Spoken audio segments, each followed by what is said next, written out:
Yeah, hi. This is Rusty.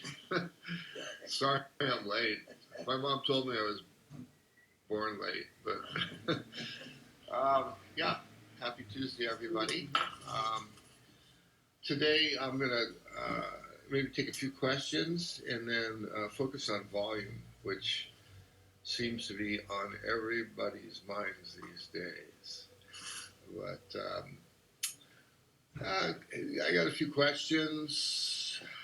Uh, Can you please compare and contrast the smoothie and the Zeppelin? Uh, sure, the Zeppelin is designed as a big boy's small wave cruiser. It's got relatively low rocker, a lot of width, and a fair amount of thickness. The smoothie was uh, developed off of an older model. I had this friend that loved the catfish. It was a double wing swallowtail with a little bit fuller nose. And he wanted to, you know, he didn't really want the round tail on his next board, but I thought, well, let me try it because he's pretty open minded, and it ended up being his favorite board, and it's been a top seller on our line for 10 years, I guess, close, or maybe 8 years. Close to 10 years. Yeah. And yeah, it's a top seller. The Zeppelin, we get a few orders for. And I've actually modified it over the years. I've added a little bit more rocker to it.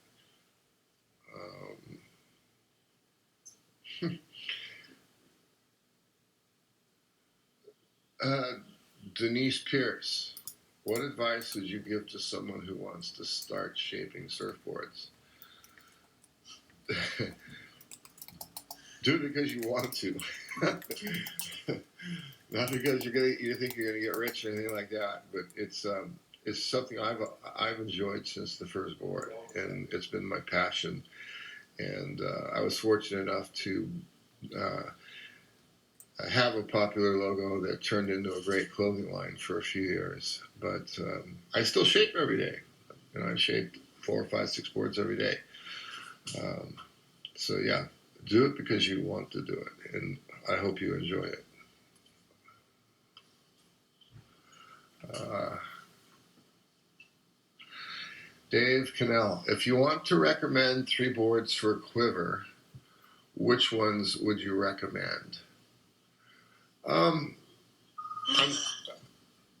it all depends on what your likes are when you surf. I mean, what type of waves you're after. If you're a younger guy, I'd say, get a fish, one of our fishes, get a performance shortboard, and then get a step-up board like a Blackbird or a Slayer 2. If you're an older guy,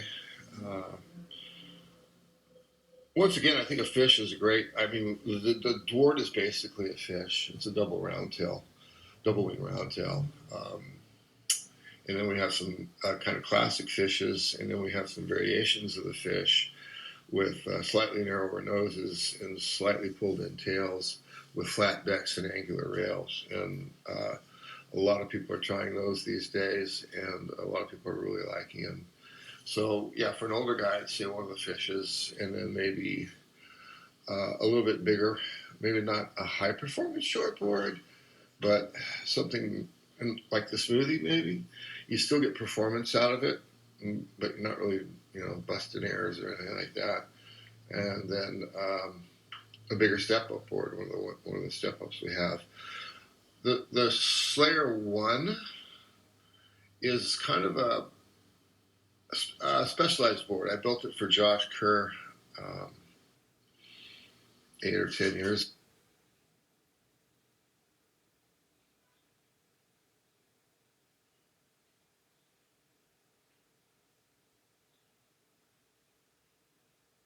ago. And it's designed for a slabby type wave. You take off a very steep wave and you pull up and in, and you're driving off your front foot.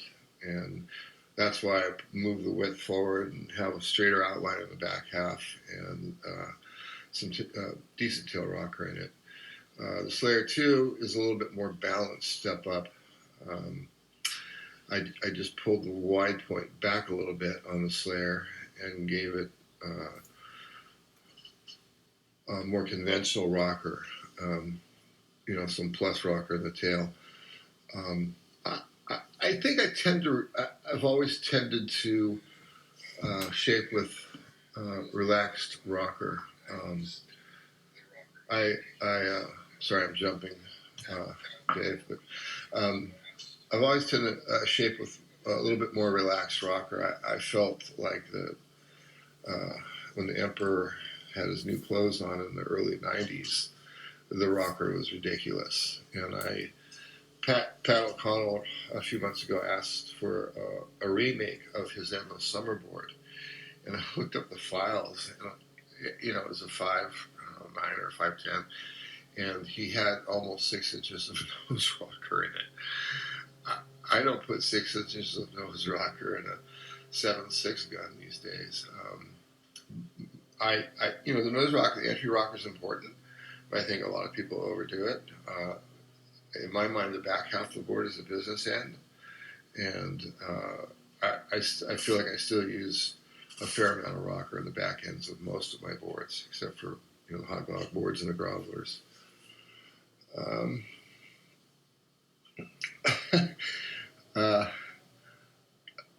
Cullum, what is the history behind the name? I did on April 19th. That's it.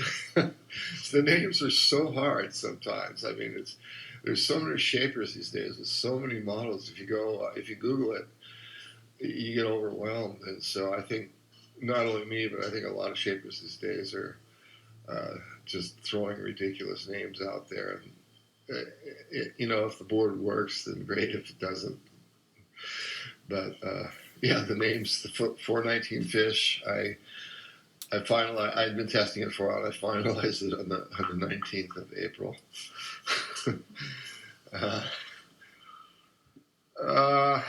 What else have we got? What is kind of segue into volume a little bit? What's a good short board that has a lot of volume? Well, the key component in volume is thickness. If you read my blog on our website, I talk about what a half inch of extra length adds in volume, and it adds like 0.2 of a liter. So if you want a 6.0 and you're wondering if you should get a 6.1, you're only going to get a couple tenths of a liter. If you add width, a 1/4 inch of width, you get less than 0.2. But if you add a fair bit of width, and you have an even foil, because most boards these days go thin, thick, thin, and that's another thing, is I've always been a fan of a very balanced foil.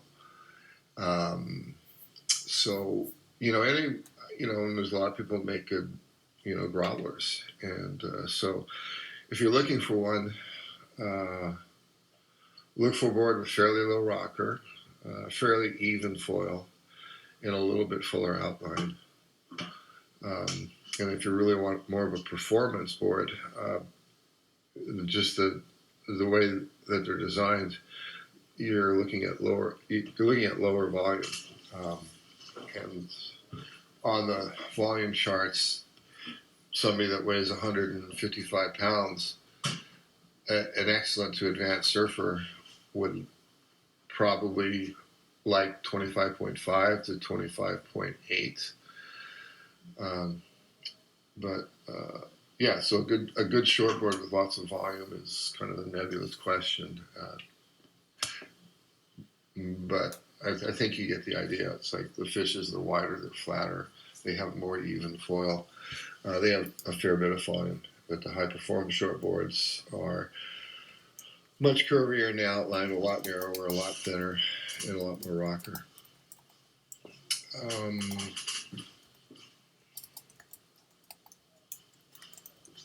Make a bat tail. Tyler 27, make a bat tail. And Sydney went, yep, you're on the list, Tyler. Rusty, what's the difference between an 84 and the blade? Okay, I'll get that in a second. But I just want to bat tail. The first bat tail I did was like 81, I think 81, and we had a cool bat as a logo, and it was a cool bat. It wasn't a bad bat. That kind. I don't want to go into it, but the difference between the 84 and the blade is the 84 is true to the boards I was shaping for a lot of great surfers in the early 80s, and I shaped one for Aki in the summer of '83, and he was on his way. He was surfing in the contest here at Ocean Beach. And I was judging, and I saw he was 16. I saw his potential, but he was catching rails and whatnot. But he had insane power and great moves. So I shaped him a board, and he was on his way to Africa, and he said, "I'll pick it up when I come back for the Huntington Beach contest." And he got here for the Huntington Beach contest, and he didn't feel comfortable riding it, but he took it home. And the first time he rode it, he freaked, and he won the Pepsi Pro Junior. And then the next contest was the Murray Pro in Japan, and he rode it all through the contest until he broke the front 18 inches off of it, and he kept riding the broken board and got through a couple more heats, and I think he finished equal third in that contest. So yeah, the 84 is true to that board from that period with boxy, flat deck, boxy, angular rails, a beak. The blade is more of an update. The one thing the two have in common is the flat deck and the angular rails. The blade doesn't have a beak, and it's got a bit more tail rocker and a bit more nose rocker than the 84. And the blade has been popular. I think if you make your boxy rails right, they're not boxy, but the volume carries out towards the edge of farther out. It carries out towards the edge of the outline, and how do I do that? The rail is kind of a lower apex, and then it's kind of got a straightness to it rather than a curve. And that straightness takes out the volume in the lower part of the rail above the apex, and so it actually helps you set your rail. And then it goes up to the top, and it's pretty angular. And if you did them right, the boards work insane. They were easy enough to set the rail for turns, but they come out of a turn quicker and freer and looser. And a lot of people rode them for a while, so that's why we brought it. I did a revised version of the 84, and we did a promo with Aki a few years ago. We had 100 limited editions made, and some people rode them, some hung them on their walls. And then a couple of years ago, I started experimenting with modernizing the 84, and thus the blade. And then now we have the series, the Shiv, the Hatchet, and the 419 all have flat.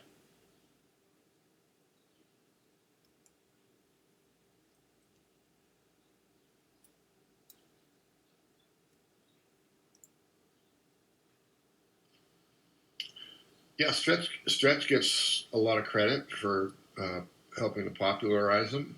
He wasn't the first. I experimented with a few in the 80s.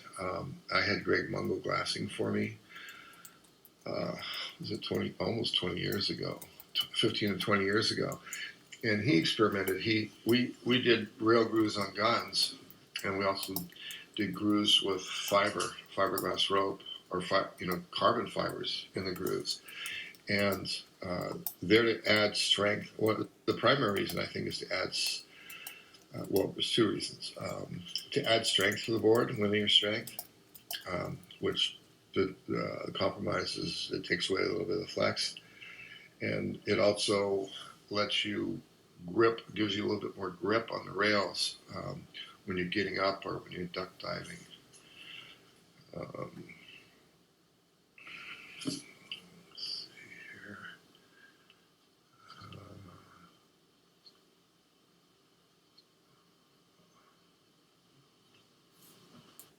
This guy asked me how much harder is EPS. How much? That's a good one. Ignacio, how much harder is it to shape an EPS than PU? And how do you feel about future technologies, and where is it going for the brand? Eco-friendly. Well, the first part of the question is, when I first started shaping EPS, the beads were a lot looser, and we'd have problems with the tools catching, the planer tearing, Surfboards catching, sanding paper with beads popping out, and it was kind of frustrating because I was always used to making a very fine finish on the boards, and it kind of felt like it was hard to get detail. And I made my first EPS boards for a contest, an inland water contest, the first APS one, 1987, I think it was. And Robbie Bain asked me to make him one, and the foam wasn't that available back then. Well, it was for the building industry, but not for the surfboard industry. And but anyways, we made him one, and we made a few more. There was a guy up in Santa Barbara. Sorry, I'm blanking on his name, but he was kind of the one of the pioneers of styrofoam. And about 20 years ago, a fellow from Peru came up with the extruded styrofoam. Yeah. What was his name? Pedro Vasquez. Yeah. And I liked it. The first blanks were they tinted blue? They were tinted blue, and I mean, what he had done is he had taken the styrofoam from the building industry. The blue foam was a waterproof foam, and it was a higher density foam. But he hot wired them into surfboard blanks, and he brought a bunch up. And unfortunately, the biggest blank was 7 foot, so I'm a big guy. So it would have been really hard for me to ride a 7-foot board even 20 years ago. But that foam was a little bit easier to shape, and I think the end product was great. And that's evolved into the XTR boards that are being made, and we have our torsion springs, which leads to your eco question. I think that the torsion springs are probably the most eco-friendly, would you say? Yeah, because they're recycled. Yeah. And the foam, we've sourced white foam, and I know Patagonia uses, I think they use all extruded foam. And yeah, I mean, I'm pushing, I haven't made the decree, but I've been pushing the last couple of years for e-poly boards, polyurethane cores, and epoxy glass jobs. The epoxy glass jobs are definitely a lot more eco-friendly, and the resins that are being developed are constantly getting whiter, clearer, stronger. They last longer. But I think it's a matter of time before, if we haven't changed, we're going to be forced to change to epoxy glassing.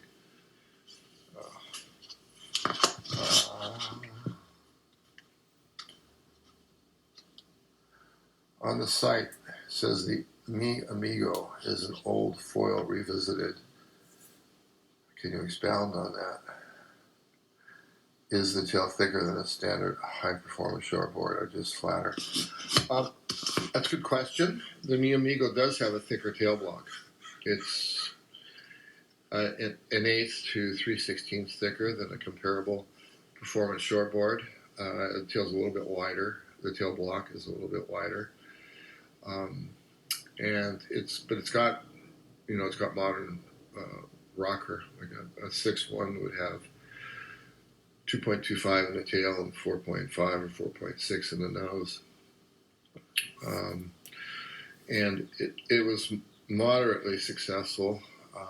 Not sure why it wasn't more, but we've got quite a few performance shortboards. But yeah, it's a great board. It's definitely not flat. It's got good.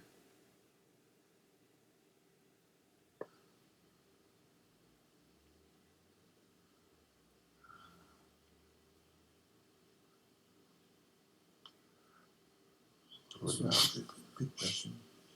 I was trying to get into I got a couple of volume questions here. For us bigger guys on 215, do you recommend sticking with standard guild factor volume ranges, or do you think the scales is different? That's a perfect question to lead into my main topic tonight. Is there's guys. Wade Carmichael weighs 190 pounds and he rides 31.31 liters. But he rides a 5'11" or 6-foot board. But as you get older, the older guys know your reflexes slow down and you get heavier and you get less muscle and you get more bustle or something. But, yeah, the volume charts are there for guidance. They're not gospel, and that really bugs the shit out of me. Because for the last 20 years, since the computers, more and more people have been using computers to design their boards, more and more people have put up volume charts. And for smaller boards, in my blog, I showed, I don't have a beer, this is water. That, folks, is a half a liter. And if you can tell me you can feel the difference of a half a liter on your board, then you better be on a tour. But back to your question about bigger guys, yeah, I think it's a different scale. The bigger you get, the older you get, the more volume you need. And what's the point of surfing if you're not having fun? If you're 45 years old and you weigh 215 and you're still trying to ride a 6'3", you're not having fun. Well, you might be having fun, but you're struggling. You're struggling catching waves. You're struggling making waves. And why not make it as you get older and bigger, gracefully, more volume, really. I would. My son is 6'3" and 215 pounds, and he's a great surfer. But he prefers volume in the high 30s and the low 40s. That's the minimum volume that he rides, which is kind of more than the charts. And so I would say, pick a shaper that you trust, and if you trust them, don't argue with them about the volume. I can do a board for you without any information or very little information, but I have a profile on our website, or I will send you a profile. It's a handful of questions about your age, your height, your weight, how long you've been surfing, what kind of board are you coming off of. And more often than not, I'll get somebody coming off an 8-foot softboard and they're ready to tear it up on a 6-foot high-performance shortboard. And time and time again, I have to stop them. I say, trust me, I've been doing this for 50 years. If you're a new surfer and you want to come off of a bigger board, don't take more than 6 inches at a time. If you can take a foot, you go from 8 foot to 7 foot, and sure, you can ride it, but you probably won't catch as many waves. You probably at first will have a hard time making waves. Come off an 8-foot board to a 7.6 that's still fairly wide and kind of thick. You're making reasonable progression, and it's progression that you'll be able to handle a lot better than if you take a foot, or like this one order I had the other day. Guy wanted to go literally from an 8-foot softboard to a 6-foot. Yes, thanks. And I after I talked to him several times, I got him to get like a 7-foot smoothie, and when he gets it and rides it, I think he'll thank me. Oh, another one. I need a surfing board, boss. Any donation? Yep, get in line.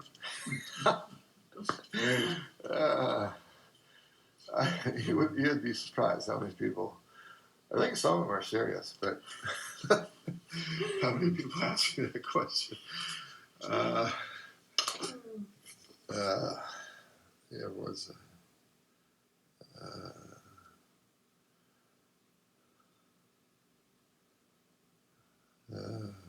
Surfed. We surfed together in macaronis in 2001. Those are the good old days. I have such great memories of Indo. I think I took my first trip in '99, and there were no camps, and your boat was the only boat, and it was pretty darn cool. It's a high performance model. It's Big Wave Dave.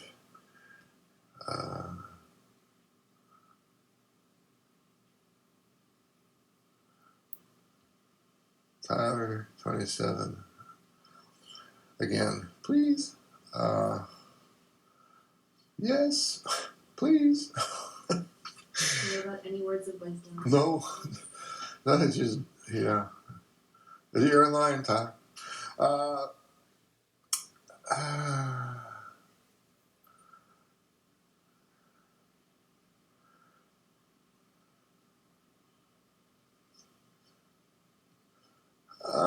Is it cheaper to get a board from the factory in San Diego, as opposed to getting it in a store?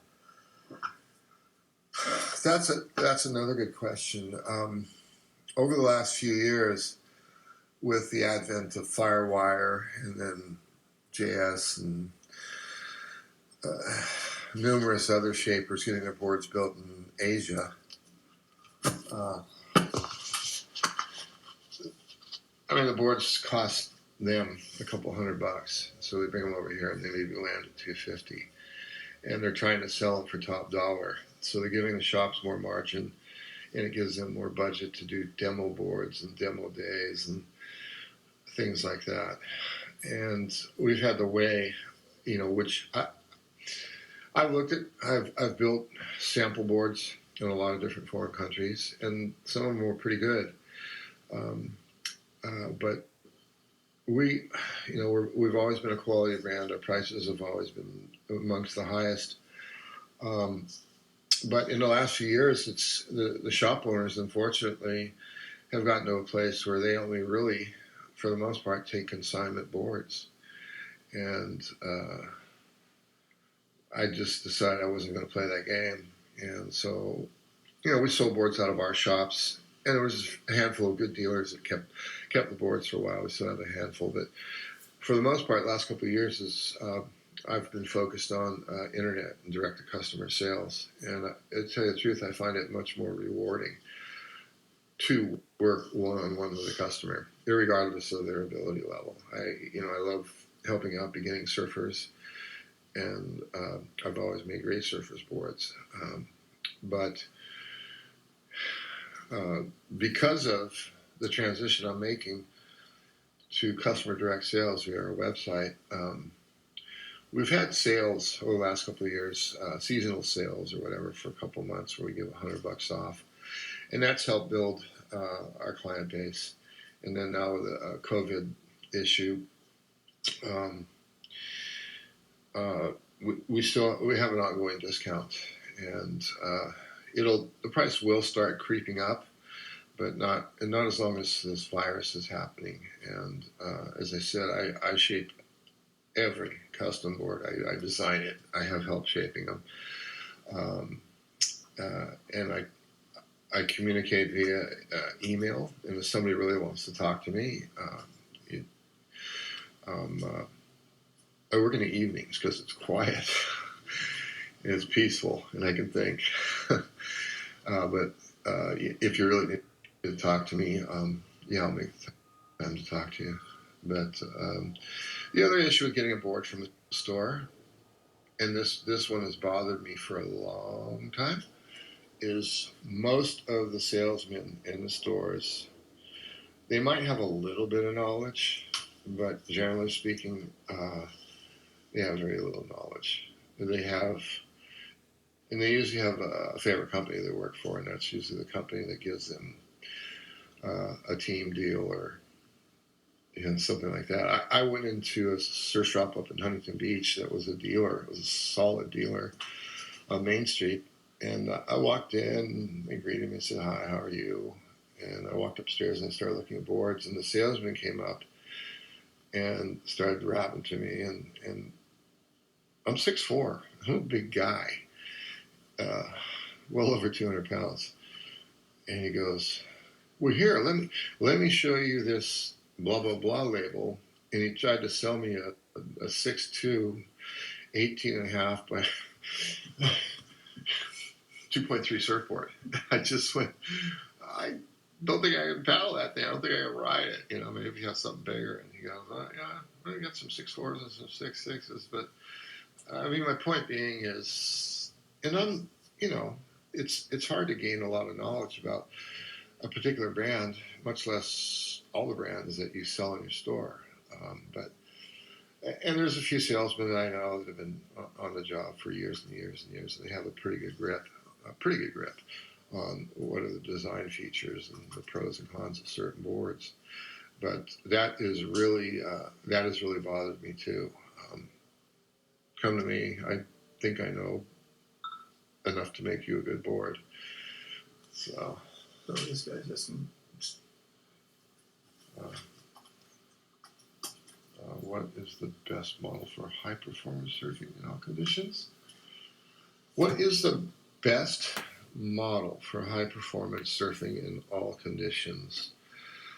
Tough one. Yeah. Although in the early '80s, when we're coming off twin fins, so there was some experimentation with quad fins, and the tri fins were, by late '81, '82, they were 90% of the boards being made. But there was still a lot of variety in interpretations of the boards, like length, width, thickness, rocker, and all that kind of stuff. In today's world, with the computer design, and that's a whole nother Instagram session I can have. Is what's the difference, or the pluses and the minuses. But with computer shaping, there's guys that I don't think have ever picked up a planer that make a pretty good product, but they're all very similar. As low as volume as you can possibly ride without not being able to catch waves or sinking. As much rocker as you can use without bogging.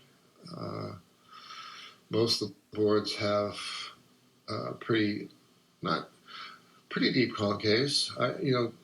To me, a deep concave is anything deeper than 0.3. A moderately deep concave is a quarter.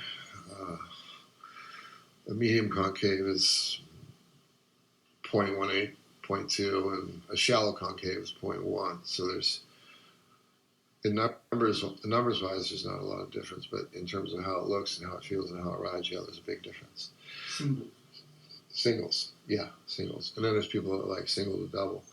But if you went to a WSL contest, and you went kind of casually through all the surfers' boards and the racks, there's not much variation.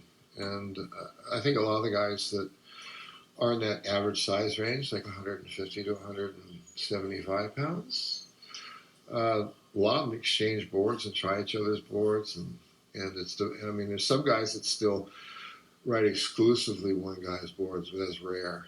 It's John, and I don't know who else, but for the most part, guys have their shapers in each country that they travel to. They take their main shapers boards, but they also get backup boards from like Wade to Coral in Hawaii, or just different. different shapers in different countries. What else? There's a guy asking for a transport for a beginner. Best board for a beginner? What's the best board? I new surfer. I think if you're what's the best model for someone who has just started? Part of it depends on your size. If you're 150 pounds or so, you can probably have pretty good luck starting at an 8-foot board. If you're a tiny person, yeah, I still think if you're under 150 pounds, your first board.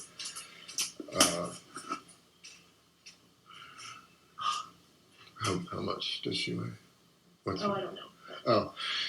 Yeah, your first board. I seriously think if you start under 8 foot, like 7'6" would be the bottom limit, but that's for a very light person. And as you get bigger, as you get towards 200 pounds, I think 8'6" and 9 foot, and make sure they're wide, like 22 minimum wide, and close to 3 inches or over 3 inches, and that will help you catch waves and start to develop some confidence in catching waves first, and then learning to angle, and then learning to turn a little bit.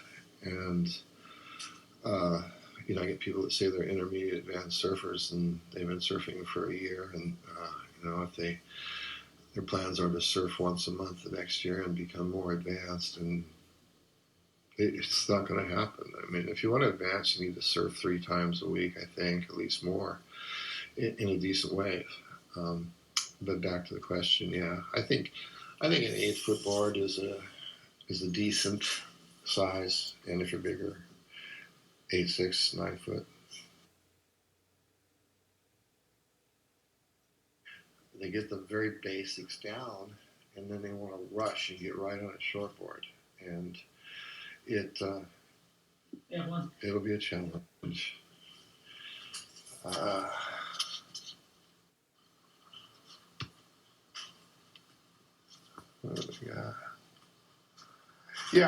Well, Jaron Isham, are Rusty's hand-shaped or computer-shaped? I've been using a computer for 20 years, but I've hand-shaped 50,000 boards. So, I've hand-shaped enough. And there's guys that are great hand-shapers out there.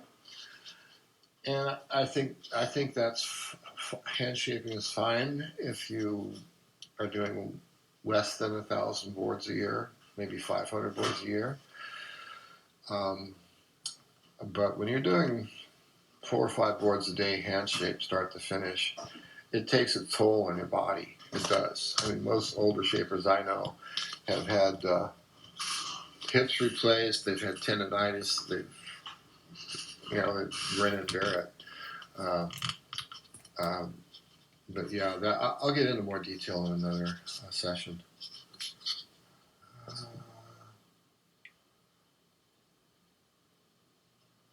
What's the difference in performance between a flat deck and a normal dome deck? Well, one thing I do when people ask me questions like, well, what if I do this? And I help them think through the question themselves. I go, well,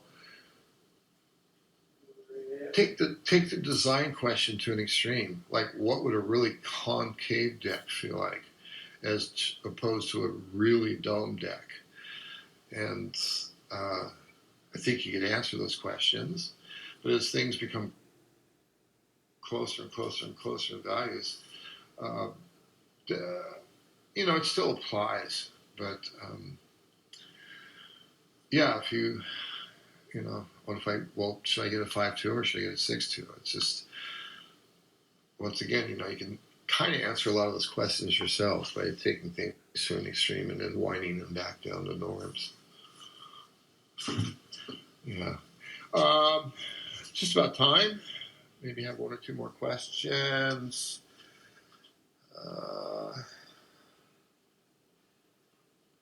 Sister, brother is my friend. Jackie Tatum. Bring the clothing line back. TNC Surf is doing it. But that's it. Thank you for all of you that have watched, shared, had questions. And I'll see you next Tuesday. Take care.